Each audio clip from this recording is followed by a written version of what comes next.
The trick is that you got to make it thick enough and far enough away from the fire that when you got a nice big roaring fire in here, you don't have drips of water from melting snow.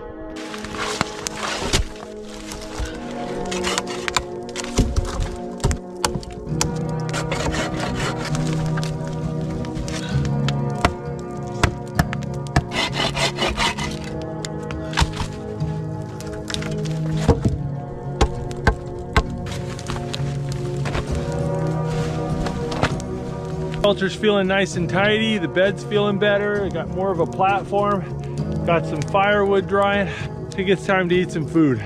A friend of mine gave me these hot dogs. I think they're made out of caribou. Excited to try them out.